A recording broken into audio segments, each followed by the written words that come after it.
The last week in the US presidential election campaign, opinion polls suggest it's neck and neck. So what's the focus for Kamala Harris and Donald Trump in these final days?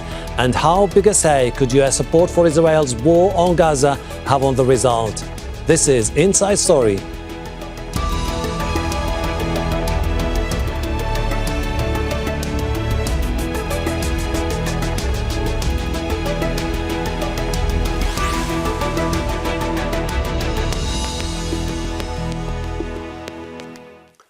Hello, welcome to the program. I'm Hashem Ahelbarra. It's the final few days of the US presidential election campaign, one in which the stark divisions have been in full glare. A remarkable campaign by any standards, President Joe Biden dropping out late in the day, the first incumbent not to seek re-election since 1968. His opponent, former President Donald Trump, shot during the campaign before Biden was replaced by Vice President Kamala Harris. While the main issues for voters include the economy and immigration, the US backing for wars in Ukraine and Israel's genocide in Gaza have also featured in the campaign. In a knife-edge race, the votes of minority groups could matter more than usual. So how many undecided votes remain to be won? What will Harris and Trump focus on in the last few days? And what role will US support for Israel's wars on Gaza and Lebanon play in this tight election? We'll get to our guests shortly, but first, this report from Kulthum Sharif. The final days of campaigning in a closely fought and increasingly tight election. Republican Donald Trump held a rally in New York City where he stressed the major themes of his campaign. After years of building up foreign nations, defending foreign borders and protecting foreign lands, we are finally going to build up our country, defend our borders, and protect our citizens. It's called America First, and it's going to happen at levels never seen before. Democrat Kamala Harris, meanwhile, was on the road in Philadelphia, one of the swing states which could play a critical role in who makes it to the White House. She reached out to Black and Latino voters. 9 days left in one of the most consequential elections of our lifetime. And we know this is going to be a tight race until the very end. So we have a lot of work ahead of us. But we like hard work. In an election so tight, winning or losing, the support of certain groups could prove critical. On the fear. At a rally in Michigan, Harris's speech was interrupted with calls to end Israel's war on Gaza. On the topic of Gaza, we must end that war. And we must end the war and bring the hostages home. Harris and former President Donald Trump are neck and neck in the state with an Arab American population of nearly 300,000. The community has leaned Democratic for decades, but this year there's anger against the Biden administration's support for Israel's war on Gaza. The US has been the biggest provider of weapons and financial aid to Israel for what's been called a genocide that's so far killed more than 43,000 Palestinians. Trump, who's long supported Israel, has been trying to woo Arab and Muslim voters. Kamala is also in total freefall with the Arab and Muslim population in Michigan. She's in a freefall. She sent their jobs overseas, brought crime to their cities, and tonight in the Middle East, it's like a tinderbox. It's ready to explode. People are being killed at levels that we've never seen before. The economy and immigration are among the top issues for voters, but others, like abortion rights, are also in sharp focus. Trump seeking support from Christian and evangelical groups who are against it. Harris has taken a strong opposing stance, advocating for women's right to choose on reproductive rights issues. For Harris, a late entrant to the race after President Joe Biden dropped out, another challenge has been unshackling herself politically from the man she replaced, but for whom she still serves as vice president. About the only thing certain in this extraordinary campaign is that it will end on Tuesday, November 5th, when Americans go to the polls.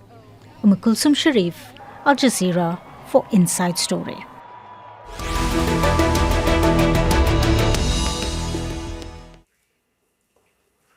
Let's bring in our guest in Whitewater, Virginia, Steve Herman, Chief National Correspondent at Voice of America and author of Behind the White House Curtain.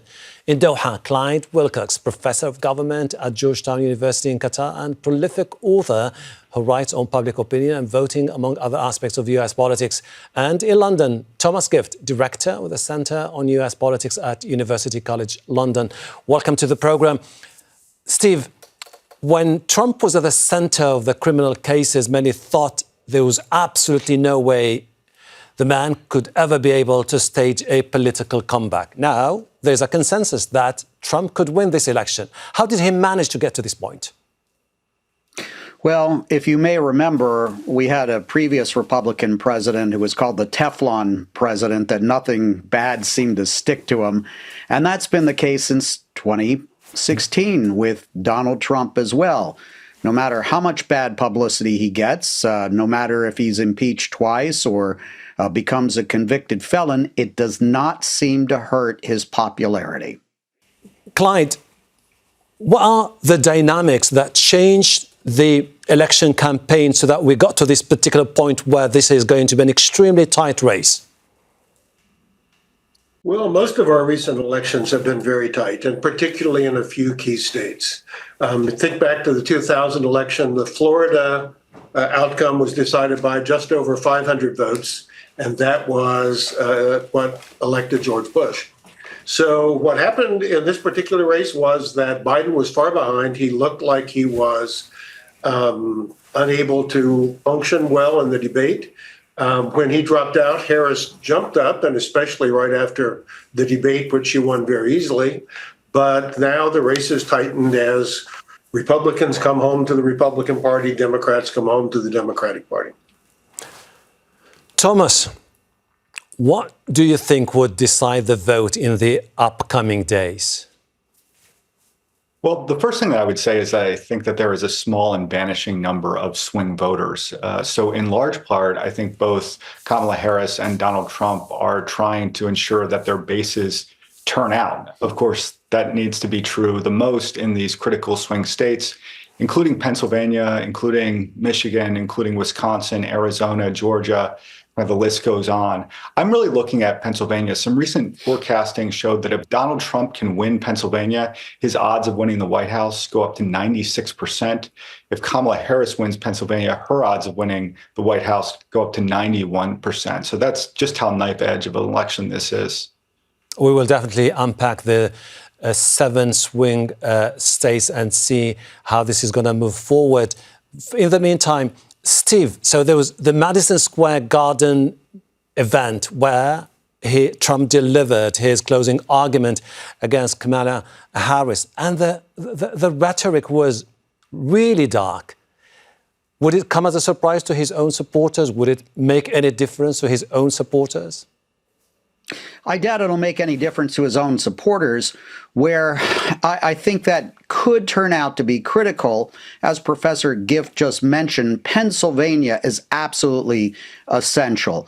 And what happened in those 4 hours before Donald Trump took the stage at Madison Square Garden, you had a number of other speakers with very dark rhetoric, and some of it was interpreted as racist, including remarks about Puerto Ricans and Puerto Rico by a so-called comedian. One of his remarks I cannot even repeat on television. It was so vile. But suffice it to say that in the hours after that, very prominent Puerto Rican celebrities, such as Ricky Martin and Bad Bunny, and I think even Jennifer Lopez, reacted to it. Bad Bunny coming out and basically endorsing Harris. Most people may have never heard of him, but he's an extremely influential Puerto Rican rapper. And these 3 celebrities, I think, have a combined total of 45 million followers on Instagram. I was in Pennsylvania all last week, and I was talking to Puerto Ricans in Pennsylvania. There's a growing number of Puerto Ricans and other Spanish speakers in that state. It is absolutely critical, and it is possible that if a few Puerto Rican voters who were planning to vote for Donald Trump or so angry that they go out to vote for Kamala Harris and weren't planning to vote at all, that could be the election. That's just how tight this is. Clyde, in a normal place, in normal times, normal political campaign, you would assume that a message of rage, anger, hatred would lead to other people say, wait a second, we have to see what this man stands for. But when it comes to the US elections with Trump and Harris, whatever he says, is it going to make any impact? Is it going to push some people to change their perception as far as Trump is concerned? You know, I think Trump supporters aren't really listening to him when he's on these stump. When he does the speeches, they're incoherent. He's angry most of the time, but they've already made up their mind. But I do think that in a race where 500 votes might matter, the darkness of his campaign, Americans tend to like an optimistic campaign, right? And Ronald Reagan, the other Teflon president, was very good at talking about the future. And Donald Trump is really dark now. Okay, Thomas, I mean, the supporters of Kamala Harris, when they see the misogyny, the grievances, the racist remarks, the statement where he talks about the enemy from within, they will say this is a strong indication that Trump's win is going to be the most existential threat to democracy in the United States of America. But then, again, it doesn't seem to be really resonating among many people to the point where they could build momentum that would tilt the ground towards her. Well, I think you're right. I don't think that it's a compelling argument that Donald Trump is a fascist and anti-democratic, that's going to move many voters. I mean, that may be correct, but I think when you look at the data, most Americans are prioritizing other issues. About 60 to 70% of Americans think that democracy is somehow at risk. But if you look at what issue they place as their most important, what's actually going to drive their vote, it's less than 3% that list democracy. And so that's why I think that Kamala Harris, when she talks about the threat that Trump poses to democracy, she's largely kind of preaching to the choir, and that if she wants to get these swing votes, she's going to have to appeal based on the abortion issue, on which Democrats have a very considerable advantage, on the economy, sort of pushing back at Trump's charges that this current administration is responsible for the cost of living crisis, on immigration, to make sure that she can put forth a compelling case, for example, about how she's going to deal with the challenges at the border. Steve, it's so tight. It's going to be decided by margin votes in 7 swing states. Pennsylvania, whoever grabs it, along with the other states, will win the election.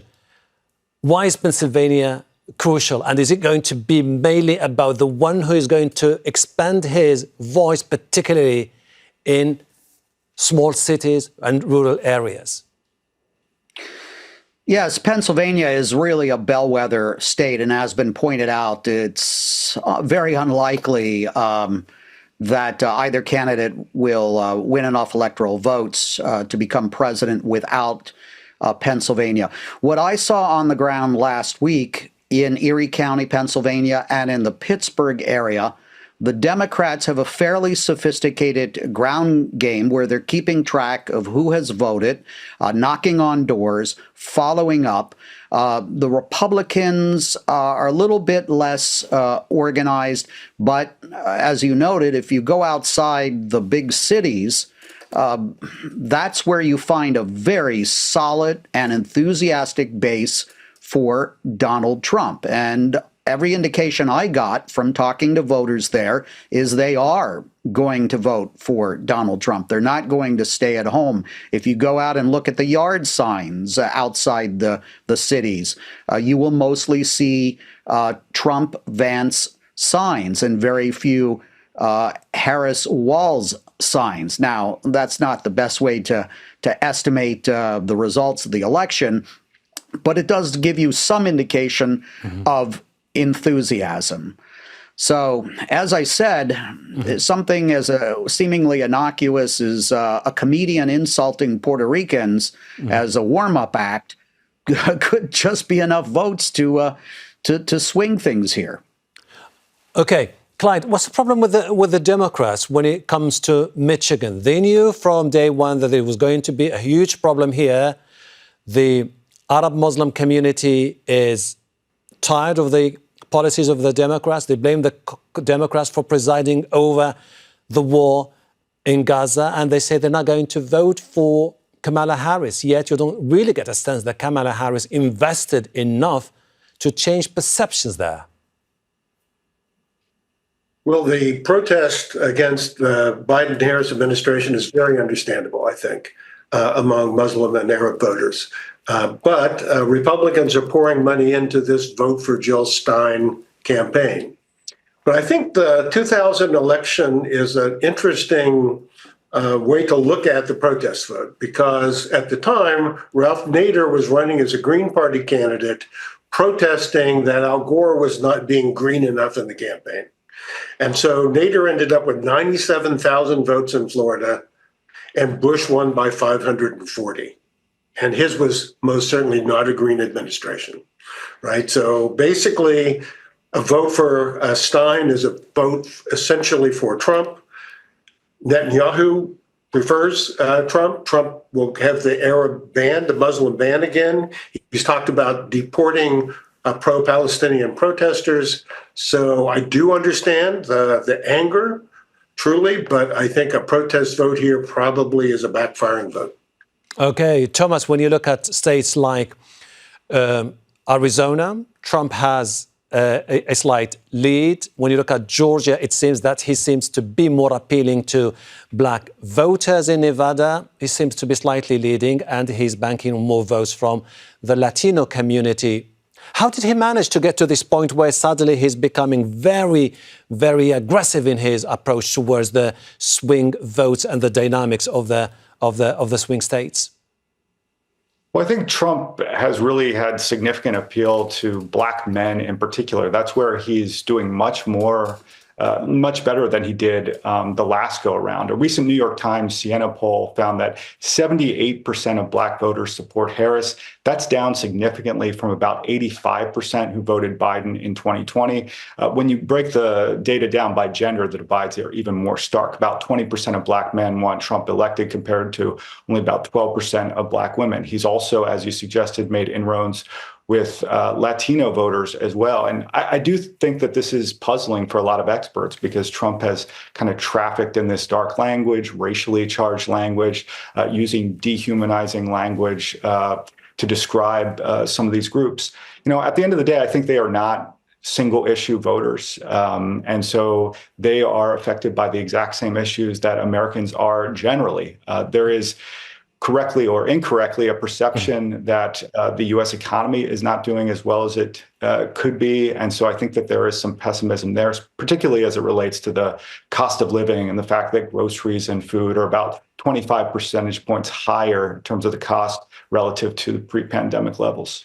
Steve, there is the drama, the theatric, the choreography that comes along with the election campaign. And to celebrate democracy in the US, newspapers used to endorse candidates. Some of those established newspapers decided this time not to endorse any of the two candidates. Why? Is it a realization that we know who's going to win and therefore we don't want to just put ourselves in an embarrassing situation?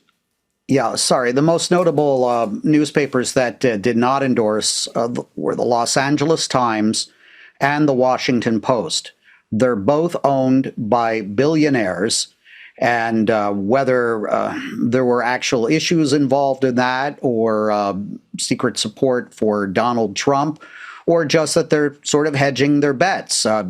Trump has made it very clear that he regards media that does not support him as enemies of the people. It's a very dark, Stalinistic phrase.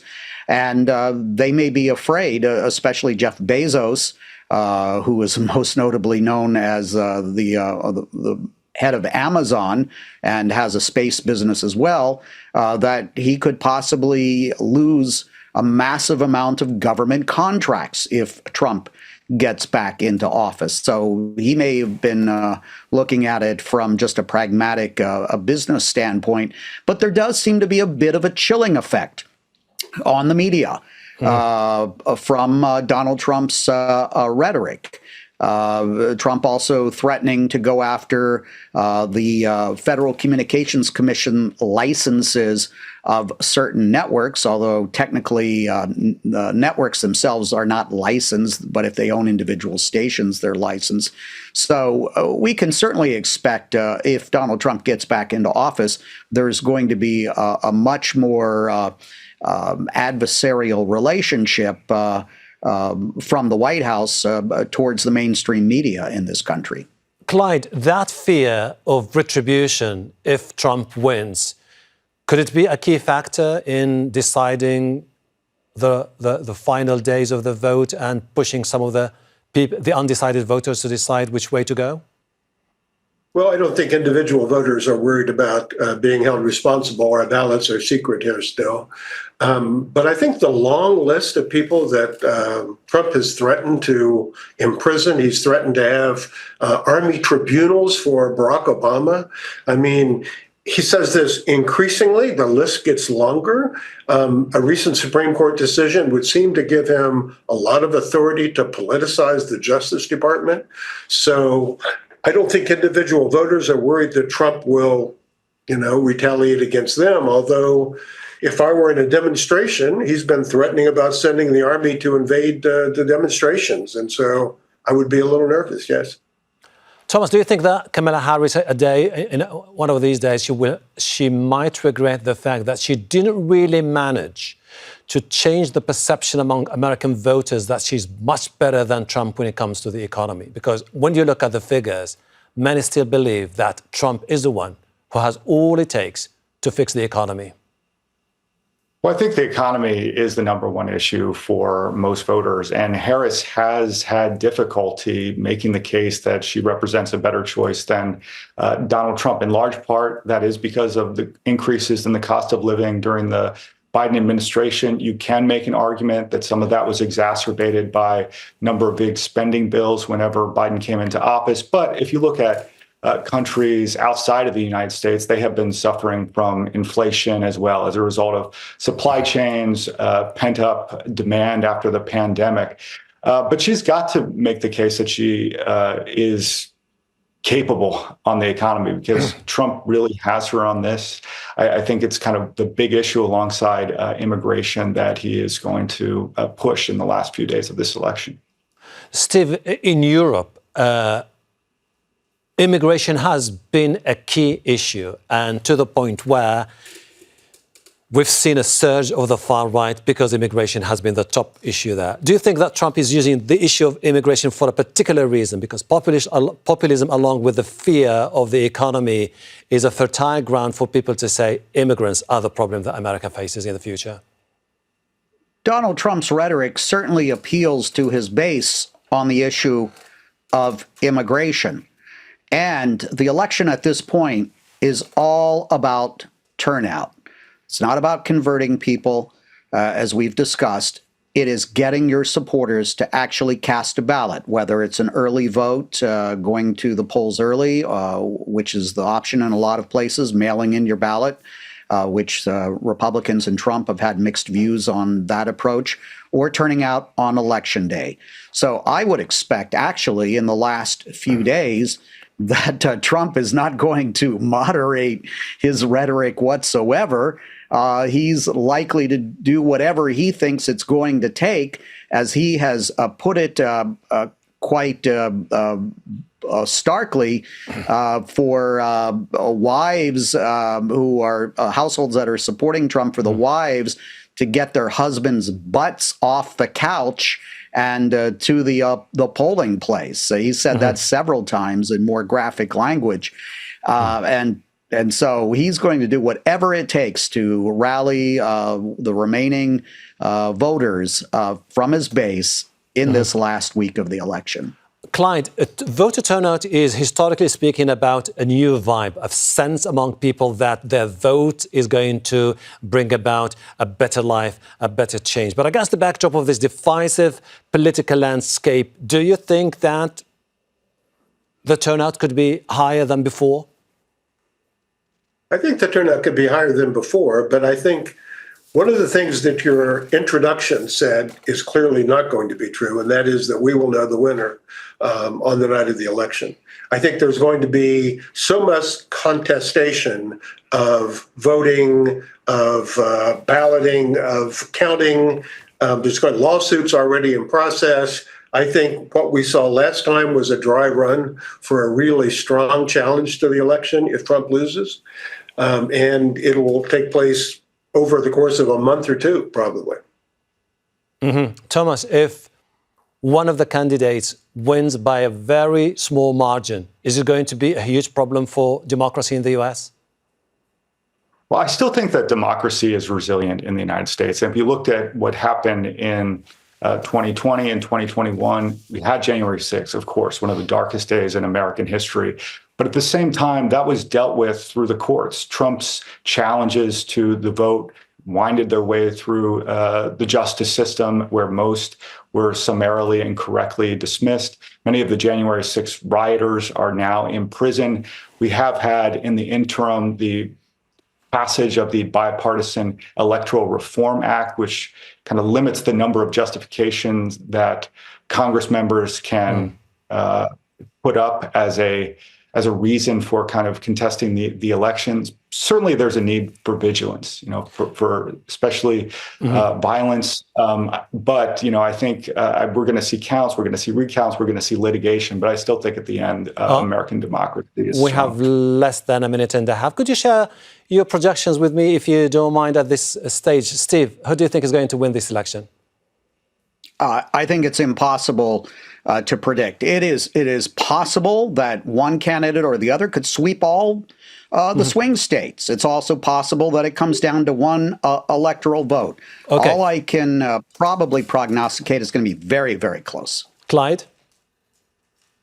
I think Harris will win the popular vote, and if I had to flip a coin, it would land on its edge, but I would knock it over and say Harris wins in the Electoral College. Thomas? Yeah, I'm very hesitant to make a prediction here, but I do think Harris will win the popular vote. The problem is she needs about 3 to 4 percentage point margin to win, and it's just too close to call at this point in these swing states. Totally understand. I really appreciate your insight. Steve Herman, Clyde Wilcox, Thomas Gift, thank you very much indeed. And thank you too for watching. You can see the program again anytime by visiting our website, aljazeera.com, for further discussion. Go to our Facebook page. That's facebook.com/AJ Inside Story. You can also join the conversation on X. Our handle is @AJ Inside Story. From me, Hashem Ahelbarra, and the entire team here in Doha. Bye for now.